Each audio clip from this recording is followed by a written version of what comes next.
use it because it's informal and it's killing my eyes. Okay. First thing you got to do is be able to tell front and back, because if you get that wrong, then everything else is going to be wrong. Okay? So take a good look at the heart. You see the sulcus right here? That's the front of the heart. That's where vessels that feed the heart actually lie in this little groove, and then we cover them with fat to keep them safe. So that's on the front of the heart. The point, the apex of the heart, is the bottom of the left ventricle. So all of this stuff here where my hand is, that's left ventricle. All of this stuff here above the line, that's right ventricle. Okay? The upper chambers, the little ear flaps, this is the left atrium or left auricle here, and this is the right one over here. So those are the two upper chambers. Okay? Okay. Then if we look at the major vessels on the heart, this one right here, the one that's most anterior and kind of runs horizontally across the top of the heart, right here, that's the pulmonary artery. Arteries carry blood away from the heart. Pulmonary means lungs, so the pulmonary artery is taking oxygen-poor blood out to the lungs to get oxygenated. Okay, so that's the pulmonary artery right there. The largest artery in the body is the one straight up and down here. That's the aorta.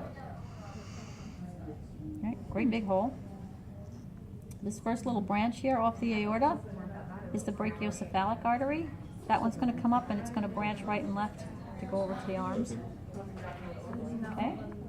Then the aorta, the rest of the aorta actually comes up. There's a couple more branches off of it up here. It makes a big U-turn. The aortic arch comes down behind the heart, follows the spine all the way down the body. Okay, so that's the aorta and brachiocephalic. Blood coming back to the heart comes in on the back side of the heart. And yours is all cut to bits here. Time out. I need to get a better heart. Back of the heart. Okay, on the back of the heart is where the blood comes back to the heart. So right here where I have the probe, this is the vena cava. You have the inferior vena cava coming up from the bottom. You have the superior vena cava coming down from the top, draining all that oxygen-poor blood, bringing it back to the heart. Okay? So those would then dump all that oxygen-poor blood into that right atrium. And the right atrium contracts, sends it to the right ventricle. Right ventricle contracts, sends it out through the pulmonary artery back to the lungs. Okay? Once the blood is oxygenated, it's got to come back to the heart so we can pump it around the body. It comes back to the heart through four major pulmonary veins. You can't see four individual holes here because it's cut so close. You can just see one big opening. But there's two major pulmonary veins coming from each lung, and it dumps all of that oxygen-rich blood into the left atrium. The left atrium contracts, sends it to the left ventricle.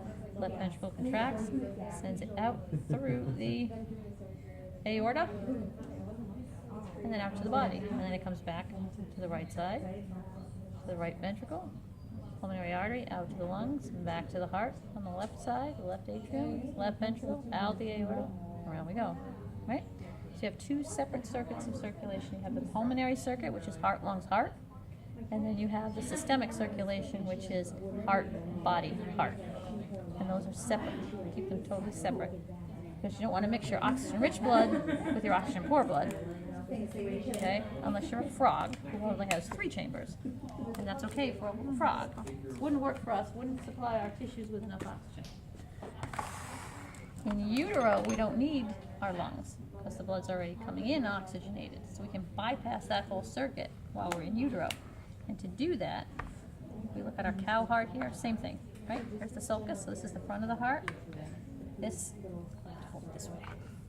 This is the pulmonary artery running across the top of the heart, right? So this would take the oxygen-poor blood out to the lungs to be oxygenated, but since it's all oxygenated to begin with, we can bypass that. So we take that oxygen-rich blood that mommy just put in, and we can send it right to the aorta and send it back out to the body. Okay? This is the ligamentum arteriosum, and that's only open in utero. By the time you're born, that's closed off, so that you have 2 separate circuits. Okay?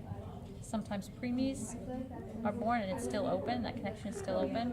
They'll just leave them in the NICU and watch them, and when they get to gestational age, it usually closes up by itself. If not, they go in and they tie it off. Is that a full-grown cow's heart? Yes. It is. Look at the size of the aorta on this thing.